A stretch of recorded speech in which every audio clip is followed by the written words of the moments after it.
What up, y'all? It's bonus today on Melo. You're listening to the Entertainment Report on iHeartRadio, live from Dubai for Thursday, January 16th, 2020, delivering some major stories and trends going on in the world of entertainment and beyond. You can follow the show on Facebook, Twitter, or Instagram.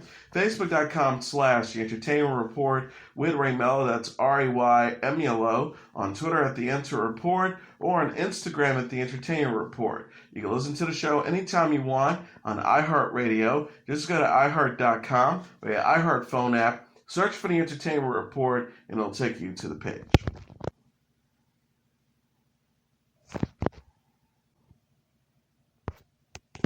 Sony Pictures is giving a glimpse of Peter Rabbit 2: The Runaway.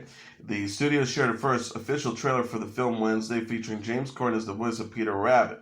The preview opens with Peter, played by Corden, and the other rabbits living a cushy life with Thomas McGregor, played by Domhnall Gleeson, and Bee, played by Rose Byrne. Thomas and Bee plan to have a baby, pushing Peter to go on a new adventure. Peter and the other rabbits visit Gloucester, where they rob a farmer's market. Peter's friends are taken back as he must team up with Thomas and Bee to get their family back.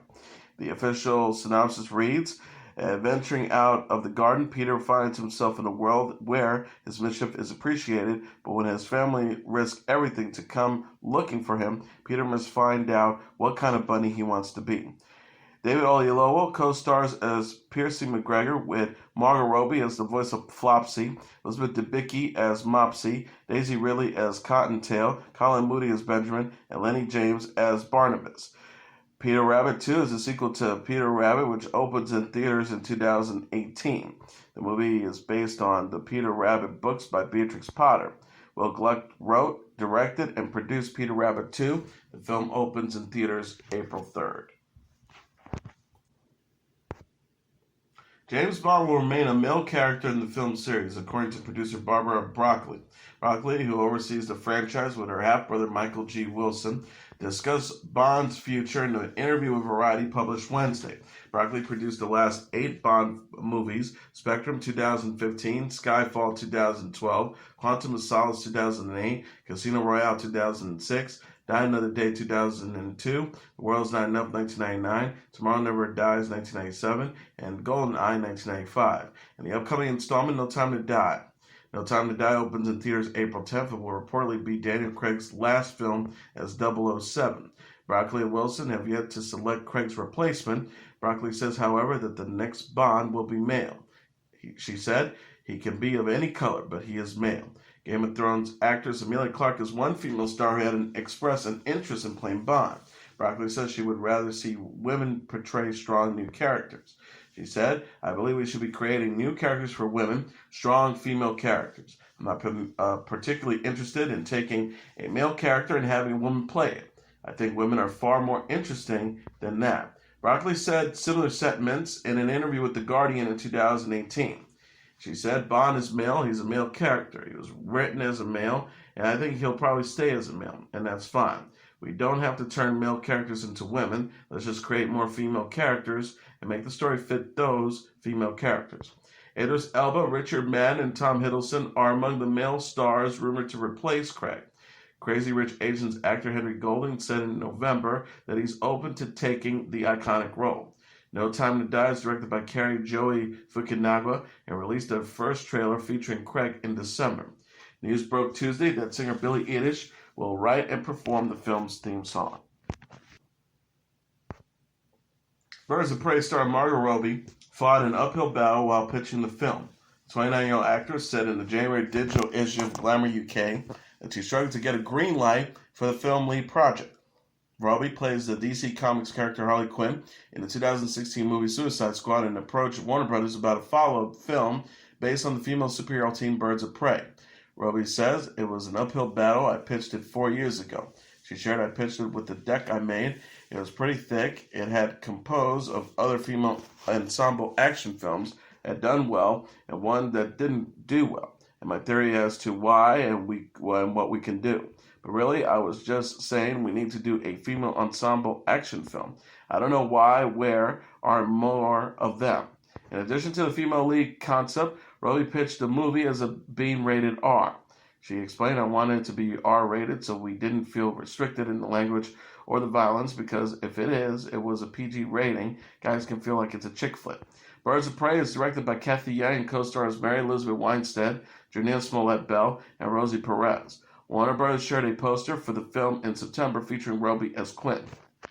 Robbie, who launched her own production company, Lucky Chap Entertainment, in 2014, told Glamour UK she fought an uphill battle as a producer. The actress said she experienced sexism, often in the subconscious undertones of interactions. Robbie says, it's actually ingrained in people, even if you are the one who should be dictating the decisions, that they turn to the closest eldest male in the room and direct the question at them. It's just an inherited thing everyone has got in their DNA. She also added, when people are asking a question and I have the answer, they so readily will turn to my producing partners who are guys and ask them. It's the societal construct we have grown up knowing. Birds of Prey opens in theaters February 7th. Robbie will also return as the voice of Flopsy Rabbit in Peter Rabbit 2: The Runaway, which release a first official trailer Wednesday. Teen Wolf actor Tyler Hoechlin and Grimm actress Elizabeth Tulech are to play the title characters in Superman Lois, a new show set in the CW Arrowverse. The actors have already appeared as the iconic DC Comics superheroes and as journalist's wife in the network's Crisis on Infinite Earths crossover. They will now star in their own Greg Berlanti-produced show where they deal with all the stress, pressures, and complexity that comes with being working parents in today's society. Tulech celebrated the news on Instagram. The actress posted, so grateful to @GBerlanti, Warner Brothers, DC Comics, CW, LA for believing in us. Straight to series, I'm with Tyler Hoechlin right now, and we're freaking out. This will be the first time a series has focused on Clark Kent's Superman since Smallville, starring Tom Welling, went off the air in 2011 after 10 seasons. Lois and Clark featured Dean Cain and Terry Hatcher and ran 4 seasons, from 1993 to 1997. Tyler Perry and Yari Shahidi played a few rounds of catchphrase on The Tonight Show with Jimmy Fallon and Tariq Trotter of The Roots. Perry and Shahidi were on the same team on Tuesday. The game, similar to charades, involved the buzzer being passed around as each team tries to get their partner to guess what they are describing or acting out. After the buzzer ends, time is up, and the team who was holding on to its last loses. The filmmaker was competitive throughout and called into questions the rules and how he kept losing due to the buzzer. Perry said, you know what? You just make up the rules. It's your show. Go ahead. Perry also sat down with Fallon to discuss the opening of his new studio, upcoming Netflix film A Fall from Grace, his career, and how his mother pushed him to be successful. Perry says, my mother was this incredible woman of faith, and she would always push me to keep going. And that's why I tell people, if you give up now, you'll never know what the other side is, because everything on the planet, there's an opposite. Up, down, in, out, male, female. So the pain and suffering that you're going through, there's got to be an opposite. You just have to push to get to it.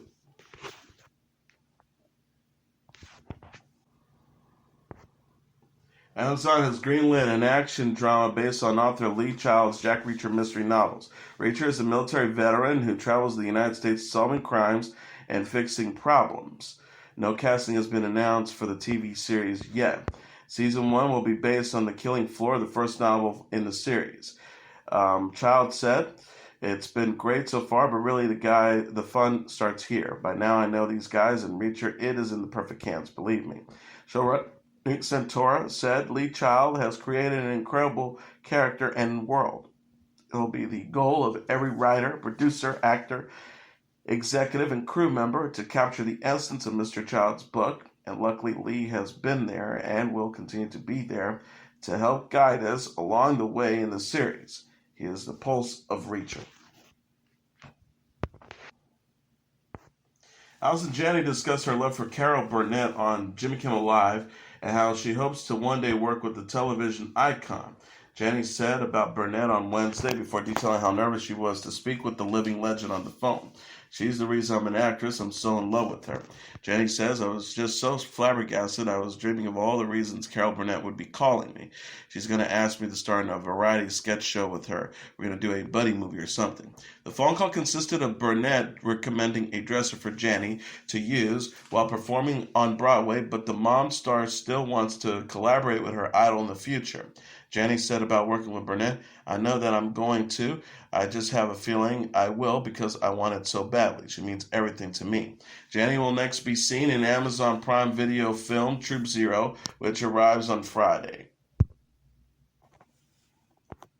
Supernatural star Jared Padalecki has lined up his next gig, playing the lead in the CW reboot of Walker, Texas Ranger. Padalecki tweeted Tuesday, Wow, what an incredible day this has been. My cup runneth over. My undying gratitude to at the CW for your faith and incredible support, and to my hashtag SPN family for everything. Looks like you won't be able to get rid of me just yet. Hashtag giddy up. Deadline.com said Padalecki will play a contemporary version of Cordell Walker, a widower and father of 2 children, who returns home to Austin after 2 years of working undercover. Walker will also have a female partner in crime solving, whose casting has not been announced yet. The original version of the show starred Chuck Norris and ran for 8 seasons from 1995 to 2001. The 15th and final season of Supernatural is scheduled to air on May 18th. Amazon is adding 13 series regulars to its Lord of the Rings cast. The studio announced Tuesday on Twitter that Owen Arthur from Casualty, Zazena Bonadidi from Homeland, and Tom Budge from the Pacific will star in the upcoming series. The post reads, A grand journey is defined by its travelers. Meet the first members of our fellowship. Hashtag Lord of the Rings Primetime. Ismael Cruz Cordova, Emma Horkav, Michaela Kalvanov, Joseph Malley, Tyrone Mudadifithin, Sophia Nomete, Megan Richards, Dylan Smith, and Charles Vicker also will star. The actors joined previously announced are stars Roberto Aramayo and Morphy Clark. Clark will play a younger version of Galadriel, portrayed by Cate Blanchett in the Lord of the Rings films. Showrunner J.D. Payne and Patrick McKay said in a joint statement, After undertaking an extensive global search, we're delighted to finally reveal the first group of brilliant performers who will take part in Amazon's Lord of the Rings series. The pair added, these exceptionally talented women and men are more than just our actors. They are the newest members of an ever-expanding creative family that is now working tirelessly to bring Middle-earth to life anew for fans and audiences worldwide. Payne and McKay will write the series with Jay Bayona to direct multiple episodes. Brian Corrigan will serve as a consulting producer, with production to begin in February in New Zealand. The Lord of the Rings series is based on the J.K. Tolkien book series of the same name, previously adapted by Peter Jackson as a trilogy of films. The show is set in Middle-earth and will take place in the Second Age. Amazon renewed the series for a second season in November. The show will reportedly go on a 4 to 5 month hiatus after filming the first 2 episodes in Season 1, during which the writing team will map out and write the bulk of the Season 2 scripts. Starz has released a 2.5-minute behind-the-scenes look at the Season 5 of its time travel romance Outlander. The show stars Katrina Balfe as Claire Fraser, a 1960s era surgeon, who magically transported to the 18th century, where she falls in love with Jamie Fraser, a Scotland Highlands warrior played by Sam Heughan. Set in the American colony, Season 5 is to kick off February 16th. The show's ensemble also includes Sophie Skeleton, Richard Rankin, Duncan LaCroix, Lauren Lyle, and Mary Doyle Kennedy. Tuesday's video features cast members on the set trying to sum up the show in one sentence. Heughan said, It's near impossible because Outlander is so much. It's this action, romance, and adventure. Balfe added, There's this beautiful, aspirational love story. LaCroix says that love story is centered to the whole core of it. None of the other characters would be dragged into that vortex. About Season 5, Lyle teased everyone's got something huge to happen to them. Fraser says Jamie, in particular, is in a really, really tough position since he is trying to provide for his extended family in the leading up to the American Revolution. He added he agrees to work for the British and has led to the militia against the regulators. We're building America. Skeleton's character Brianna tells Jamie, her father, in a footage for the upcoming episode, if we stop this fight now, America Will Never Become America. The series is based on Diana Gabaldon's novel. Robert Downey Jr. discusses future Marvel hero Iron Man in his new movie Doolittle Wednesday on Today. The actor has said to today's Hoda Kotb when asked if he was heartbroken when the end came for Iron Man. He says, "Now that I'm middle aged, to be honest, you start looking at the back nine and you go, oh, this is part of the journey that things end and everyone's going somewhere." He continued, "I'm so pleased just that I wound up where I have. I'm very fortunate." When asked if he would ever return as Iron Man, he says, "I want to try to keep it classy. We'll see." Doolittle, inspired by Hugh Lofting's children's book series, stars Downey as the title character who has the ability to speak with animals. He said about the film, which opens in theaters Friday, "I wanted to do something a little different. I played Chaplin, I played Sherlock, so I wanted to up my game a bit."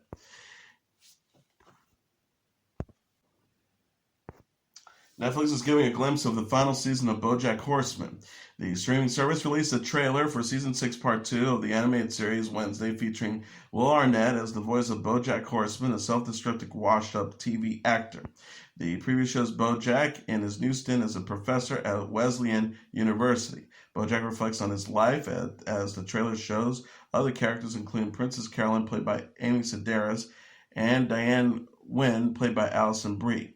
BoJack says, "I've had a lot of what I thought were rock bottoms only to discover other, rockier bottoms underneath. I used to feel like my whole life was an acting job doing an impression of the people I saw on television, which was just a projection of a bunch of equally screwed up writers and actors. I felt like a Xerox of a person." Netflix also shared a poster and first look photos for the final season. The caption reads, "See how it all ends." Season 6, Part 1 was released in October, with Season 6, Part 2, the debut, January 31st. BoJack Horseman is created by Raphael Bob Waksberg. Paul F. Tompkins co-stars as the voice of Mr. Peanut Butter, with Aaron Paul as Todd Chavez. James Wan, the director of Aquaman, is executive producing an HBO Max animated miniseries about the aquatic superhero. The synopsis explaining for Aquaman King of Atlantis, based on the classic DC created by Mort Wessinger and Paul Norris. Each of the standalone episodes will have a unique storyline following the adventures of Aquaman as protector of the deep. There are no words whether any cast members from the live-action adventure will lend their voices to the cartoon counterparts. The movie starred Jason Momoa, Amber Heard, Patrick Wilson, Nicole Kidman, and Willem Dafoe. Sarah Aubrey, the head of original content for the streaming service, said in a statement, "This DC property is a fan favorite, rich and with well-known characters and dynamic storylines. On the heels of the Warner Brothers Pictures, a box office smash hit, we're certain that Aquaman King of Atlantis will be an exciting addition to our already robust slate of kids and family programming."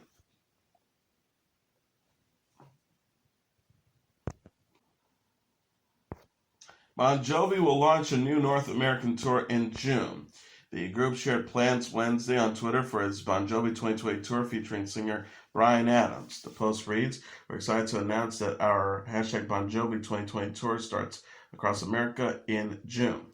The tour begins June 10th in Tacoma, Washington, and will end with a two-night stint July 27th and 28th in New York City. Tickets go on sale January 24th at 10 a.m. local time, with pre-sale tickets available for Bon Jovi fan club members and American Express card holders from January 21st at 10 a.m. to January 23rd at 10 p.m. Bon Jovi 2020 takes its name from the band's upcoming album of the same name, which includes the single Unbroken. Bon Jovi has yet to announce an official release date for the album. Bon Jovi consists of John Bon Jovi, David Bryan, Tico Torres, Phil X, and Hugh McDonald. The group's most recent album, This House Is Not For Sale, was released in November 2016.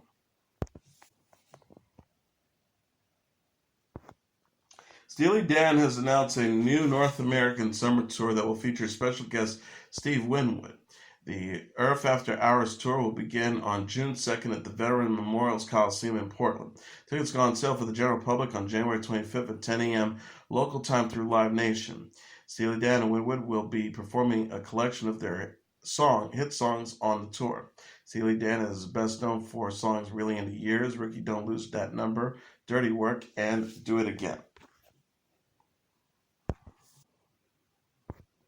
The Rock and Roll Hall of Fame class of 2020 was announced on Wednesday and includes Whitney Houston and Depeche Mode. The Doobie Brothers, Nine Inch Nails, the Notorious B.I.G., and T-Rex will also be inducted into the Rock and Roll Hall of Fame during a ceremony on May 2nd at the Public Auditorium in Cleveland. John Landau and Irving Azoff will be honored with the Armin Edigan Award. The ceremony will be broadcast live on HBO. Performances and special guests for the event will be announced at a later date. It's going on sale for the Rock Hall members on February 25th, and then for the general public on February 27th at 10 a.m. local time. The class of 2020 were chosen out of a group of nominees that also included Dave Matthews Band, Judas Priest, Pat Benatar, Motorhead, Soundgarden, Thin Lizzy, Kraftwerk, MC5, Rufus featuring Chaka Khan, and Tom Rundgren.